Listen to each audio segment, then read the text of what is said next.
Ladies and gentlemen, imagine being drawn into a world that feels magnetic, irresistible, and full of promise, only to discover that everything you believed about love, trust, and connection was a carefully crafted illusion. Tonight, I want to take you on a journey behind the charm, the control, and the intensity of the narcissist to reveal the unexpected truth about who they really end up with. It's not who you think, and it will surprise you. Stay with me, because by the end, you'll see not just their story, but the powerful lesson that can transform your own life forever. A narcissist's hunger is not for love in its true human sense, it is for reflection. What they crave is not connection, but confirmation. At their core is a fragile identity that cannot sustain itself without constant external reinforcement.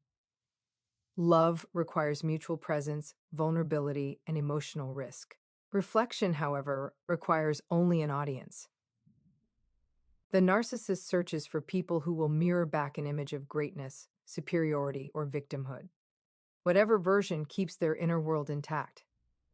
This is why their relationships often feel intense at first.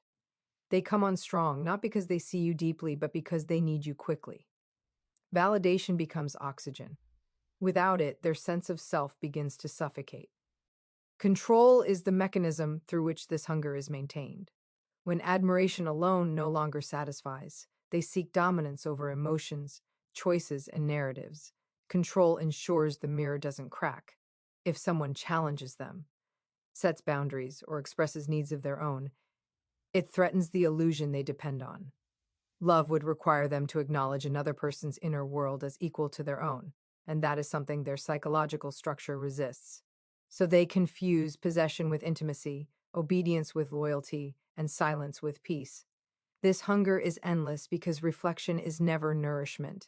It looks filling, but it has no substance. No amount of praise settles them. No devotion is ever enough. The moment the supply weakens, the panic begins. Criticism, withdrawal, rage, or manipulation follow. What appears as confidence is actually dependency. What appears as strength is a constant fear of collapse. The tragedy is that while they chase admiration, they avoid the one thing that could heal them: genuine self-awareness. Until that happens, love will always feel like a threat, and validation will always feel like survival. And because their hunger is for reflection, not connection, they don't just choose anyone to stand in front of that mirror. This is where the empath enters the story, and where one of the most misunderstood dynamics begins. You see, empaths are not drawn to narcissists because they are weak. They are drawn in because they see potential where others see performance. They feel depth beneath the surface. They sense the unspoken pain and believe with a sincere heart that love can heal it. At first, it feels almost magical. The empath listens. The empath understands. The empath gives the narcissist what they have been starving for: attention that feels unconditional, validation that feels endless, patience that feels rare, and for a moment, the narcissist appears transformed, kinder, softer, more alive. This is why the myth survives, the idea that the empath is the perfect match, the one who can finally make it work. But here is the truth most people don't want to hear. The empath is not the narcissist's destination. They are a chapter. A powerful one, yes, but not the ending. Because empathy eventually asks for balance. It asks to be seen, heard, and valued in return. And the moment the empath's compassion is paired with self-respect, the dynamic begins to crack. The narcissist doesn't experience this as a natural shift.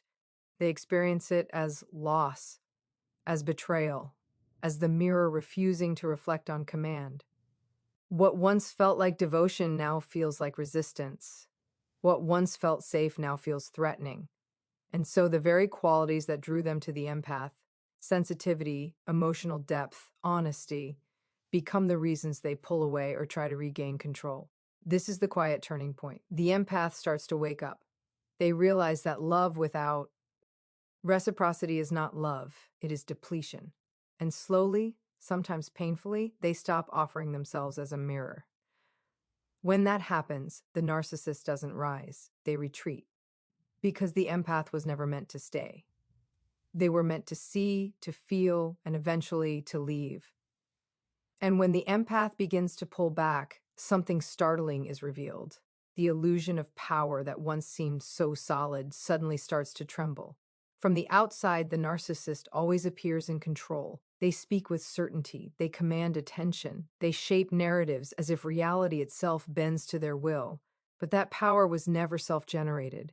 It was borrowed. It existed only because someone else believed in it, upheld it, reflected it back. The empath stepping away exposes this truth in a way nothing else can. Because without that steady stream of affirmation, the narcissist is forced to confront a terrifying realization. Their dominance was never independent. It required witnesses, it required belief, it required someone willing to carry emotional weight for them. And when that support weakens, the structure collapses inward. This is why narcissists often escalate at this stage. The charm becomes pressure. The confidence sharpens into control. The affection turns conditional. These are not signs of strength. They are signs of desperation. Real power doesn't need to be defended so aggressively. Real confidence doesn't panic when questioned.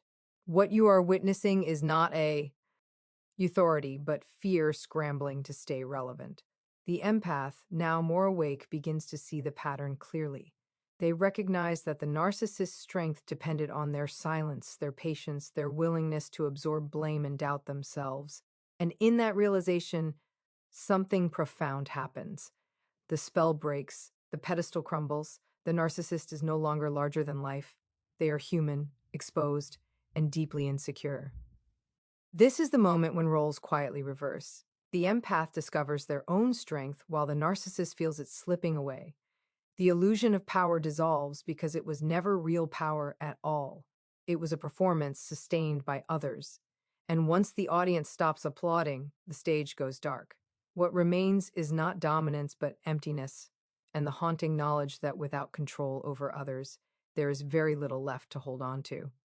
And when that stage goes dark, when the applause fades and the illusion of power finally loses its grip, something inevitable arrives, the breaking point. Not all at once. Not in a dramatic collapse the way movies portray it, but slowly, quietly, the way a well runs dry after being drawn from for too long. Because no matter how skilled a narcissist is at extracting energy, no supply is infinite. Every person they lean on eventually feels the weight. The empath grows tired of explaining themselves. The friend grows weary of always being the smaller voice in the room. The partner grows exhausted from carrying both sides of the relationship. And one by one, people begin to step back, not out of cruelty, but out of self-preservation. This is not abandonment, it is survival. The narcissist experiences this as confusion first, then frustration, then rage or cold withdrawal, because they don't understand why what once worked no longer does. They tighten their grip, replay old scripts, lean harder into manipulation, guilt, or charm. But here's the truth: you cannot squeeze water from an empty cup. Once someone is drained, there is nothing left to take. This is the point where the cycle reveals its limit. The narcissist has built a life dependent on others giving endlessly without being replenished themselves. And life does not work that way. Emotional debt always comes due.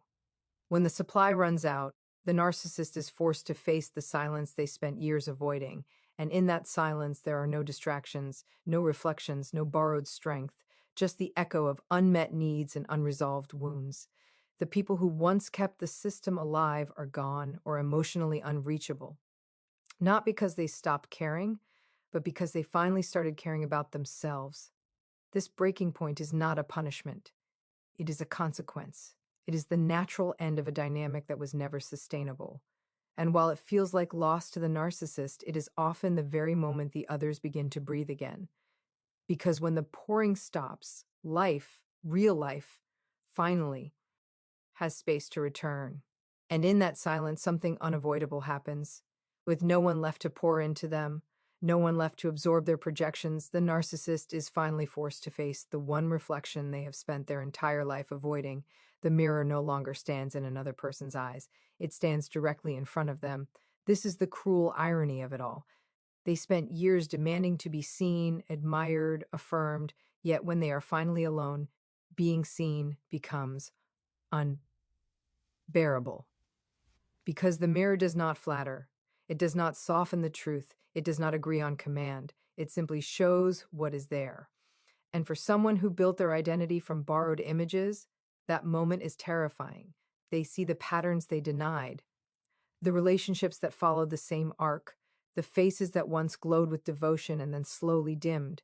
They see how control replaced intimacy, how performance replaced presence.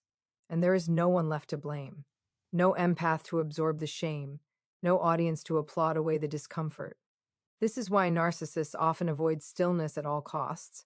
They fill their lives with noise, drama, new connections, surface level distractions, anything to keep the mirror fogged, because reflection requires honesty, and honesty threatens the identity they constructed to survive. For some, this moment becomes a turning point, a rare and painful awakening where self awareness begins. But for many, the mirror is simply too heavy to hold. And they look away, they fracture it. They convince themselves the reflection is wrong. And in doing so, they continue the cycle elsewhere, hoping a new mirror will be kinder. But no mirror ever is, because the truth does not change with location. It waits patiently. And every time the narcissist ends up alone again, the reflection returns, clearer, sharper, harder to ignore. The one person they could never outrun was never a former partner or a critic. It was themselves. And when they turn away from that mirror, when they choose distraction over reflection yet again, the consequence is not some dramatic downfall. It is something far quieter and far more devastating. It is loneliness. Not the kind that comes from being alone in a room, but the kind that settles in even when people are nearby. The kind that hums beneath conversations, beneath smiles, beneath social noise. Because when connection has always been transactional, intimacy never truly forms. Relationships remain shallow, conditional, easily replaced. People may orbit them, laugh with them, even admire them from a distance, but no one is truly with them. No one knows them, and more importantly, they don't know themselves well enough to let anyone in. This is the ending most never see coming. Not abandonment, not public collapse, not dramatic karma, but emotional isolation. A life filled with contacts but empty of bonds. Moments shared but never felt. Love offered but never trusted. Because real closeness would require vulnerability, and vulnerability would crack the armor they spent a lifetime building. While others form deeper connections as they grow, the narcissist's world grows smaller, not immediately, slowly. Invitations stop feeling warm, conversations repeat themselves, relationships reset instead of deepen. Time moves forward, but they remain emotionally frozen at the age where admiration first became survival. And the saddest part? They often don't understand why they feel so alone. They tell themselves people are disappointing, shallow, ungrateful. They convince themselves they are misunderstood, too complex, too strong for others to stay. But beneath those stories is a quieter truth. Loneliness is the price of never learning how to truly connect. This is not a punishment handed down by life, it is a natural outcome. When you spend years avoiding emotional truth, you eventually lose emotional closeness. And while the world keeps offering chances for real connection, the narcissist stands at the edge, unable to step forward without losing the false self they protect. So they remain surrounded, yet alone, not because no one came, but because no one was ever truly allowed to stay. And while that quiet loneliness settles in, life keeps moving, just not in the same direction for everyone. This is where the contrast becomes impossible to ignore. The people who once loved the narcissist, who once questioned themselves, who once carried the weight of that dynamic, begin to change. Pain becomes insight, confusion becomes clarity, wounds, when tended to, turn into wisdom. They start doing the work, learning boundaries, reclaiming their voice, understanding why they stayed, why they gave so much, why they mistook intensity for intimacy. Growth doesn't happen overnight, but it happens steadily. They become more discerning, more grounded, more at peace with who they are. And with that growth comes movement, new relationships, deeper connections, a life that expands instead of contracts. The narcissist, however, remains where they have always been, not because growth wasn't possible, but because it required self-examination they consistently avoided. While others evolve through reflection, the narcissist repeats patterns. New faces, same story, different settings, same endings. Time passes, but the inner landscape stays frozen. This is the quiet tragedy of it all. The narcissist mistakes consistency for strength, familiarity for identity. They cling to the same defenses that once protected them, unaware that those very defenses are now the cage. Growth feels like threat. Change feels like loss. And so they stay emotionally anchored to an old version of themselves, even as the world around them matures. Eventually, the distance becomes visible. The people they once influenced now speak a different language, one of accountability, self-worth, emotional presence. Conversations no longer land the same way. The old tactics don't work. The GP widens not through conflict, but through evolution. And here's the truth that stings the most. Growth doesn't require revenge or closure. It requires forward motion. While the narcissist circles the same emotional ground, the others keep walking. Not angrily, not loudly, just onward. And one day, without realizing when it happened, they are no longer reachable. Not because they hardened their hearts, but because they outgrew the place where the narcissist chose to remain. And as the distance grows, something remarkable happens. The people the narcissist once drained begin to shine in ways the narcissist could never anticipate. They rise, not in defiance, not to prove a point, but simply because life continues and healing always has its own momentum. Pain, once heavy and consuming, becomes a teacher. Each boundary set, each truth spoken, each moment of self-respect reclaimed is a brick in a foundation the narcissist could never dismantle. The ones they left behind rediscover joy, but it is different now. Quieter, stronger, more rooted. They pursue relationships that are mutual, friendships that are reciprocal, passions that nourish rather than deplete. They laugh more freely, make choices without fear of judgment, and love without the constant undercurrent of manipulation. In essence, they reclaim the parts of themselves they had given away and realize, often with astonishment, that they are far stronger than they ever believed. Meanwhile, the narcissist watches Psalm, times aware, often unaware. The very people who once carried them now move past the patterns, leaving behind the stage where their performance once thrived. And this is the ultimate irony.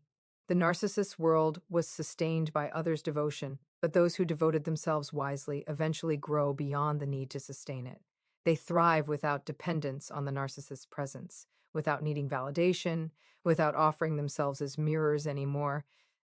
The energy the narcissist once commanded so effortlessly is now flowing elsewhere, where it is recognized, nurtured, and appreciated. And so the tables turn not through vengeance, not through confrontation, but simply through life itself. Growth, self-respect, and healing have a gravity all their own. And while the narcissist remains tethered to patterns of old, the very people who were once drawn into the orbit now orbit their own lives, brighter, freer, and fully alive. It is here, in this unplanned, unstoppable rise, that the true power lies. The narcissist never anticipated it, and yet it is the most fitting, inevitable ending of all. And as those who were once caught in the narcissist's orbit rise, another truth becomes undeniable. Time exposes what charm and charisma can never hide. For years, the narcissist may have dazzled, persuaded, and manipulated, wrapping themselves in a lure that seemed unassailable. People were drawn to the performance, believing in the story they told, mistaking intensity for depth, confidence for competence, and attention for love. The mirror they carried always reflected back what they wanted others to see, but life has a way of revealing reality. The very people who learned, healed, and grew begin to see through the illusion, and the world around them begins to notice as well. Friends, colleagues, new partners, slowly, quietly, the mask slips. Lies unravel, excuses falter, and the same patterns repeat in every relationship the narcissist enters. No amount of charm can cover the hollowness beneath. No amount of manipulation can mask the lack of true accountability. Time, impartial and relentless, exposes the truth. What once seemed magnetic is now painfully empty. And while this exposure may be humiliating for the narcissist, it is liberating for those who were once bound by the performance. They no longer have to doubt themselves. They no longer have to rationalize what they once ignored. They see clearly the difference between presence and pretense, between love and control. This clarity becomes a form of power in itself, not the kind that dominates, but the kind that frees. Here lies the lesson. Charm is temporary, but truth is enduring. Attraction can be instantaneous, but authenticity is lasting. And those who survive the narcissist's orbit discover that seeing clearly, without flattery, without illusions, is the gift the narcissist never gave, but life always delivers. The spotlight fades, the mask slips, and the story that once Captain Ivated becomes nothing more than a cautionary tale, leaving the narcissist exposed while the rest of us continue moving forward wiser and unbound. And after time has done its work, after masks have slipped, and the illusion of power has faded, the final truth emerges. The ultimate twist that surprises everyone who has watched the story unfold. The narcissist does not end up with someone stronger, wiser, or more resilient. They do not find a partner who will finally tame them, teach them, or transform them. They do not arrive at the ending they imagined, full of admiration, control, or conquest. Instead, they end up with someone they cannot influence, someone who no longer reflects their image, someone who simply cannot feed them anymore. This is the quiet, almost poetic irony of it all. The narcissist's life is built around taking, borrowing, and reflecting the energy of others. Yet the one person they cannot escape is themselves. For decades, they ran from self-reflection, from accountability, from the emptiness that lurked beneath the performance, and now, stripped of external mirrors, they face it alone. They confront the very questions they spent years avoiding. Who am I without attention? Who am I without control? Who am I without admiration? And there is no one left to soothe, excuse, or distract them. Meanwhile, the people they once drained, the empaths, the caregivers, the dreamers, have moved forward. They have reclaimed their energy, rebuilt their lives, and nurtured genuine connections.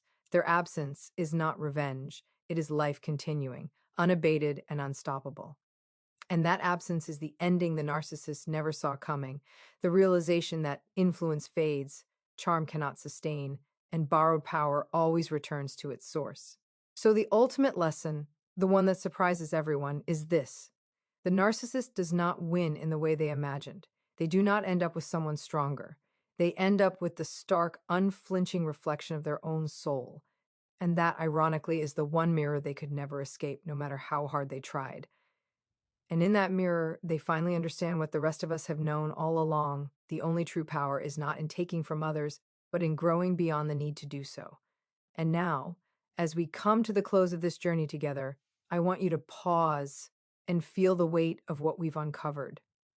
We've walked through the fire of charm, the illusion of power, the quiet desperation behind control, and the inevitability of reflection. We've seen how those caught in a narcissist's orbit can heal, rise, and reclaim themselves, and how the narcissist, despite all their strategies, always ends up facing the one thing they cannot escape themselves. But here is the part that matters most for you. Right here, right in. Ow. This story is not just about narcissists. It's about life, about relationships, about the energy we give and the energy we protect. It's about understanding that not everyone who demands your attention, admiration, or sacrifice deserves it. And it's about realizing that your strength is never measured by what you tolerate for others, but by what you nurture for yourself. Every boundary you set, every truth you honor, every moment you choose growth over control becomes a shield and a spark that lights your own path while leaving illusions behind. Imagine living free from the need for validation from the wrong people, free from manipulation disguised as affection, free to invest in those who truly see you, respect you, and grow with you. That freedom is not a distant dream. It is available the moment you choose yourself over performance, presence over pretense, and authenticity over borrowed mirrors. So if there's one thing I want you to remember as this story lingers in your mind, it is this. The narcissist may have charm, intensity, or influence for a time, but they cannot take away what is earned through self-awareness, healing, and courage. You are not defined by the people who fail to see your worth. You are defined by the life you build beyond them. And when you step fully into that life, your story becomes the one that truly matters, the one that lasts, and the one no one can ever take from you.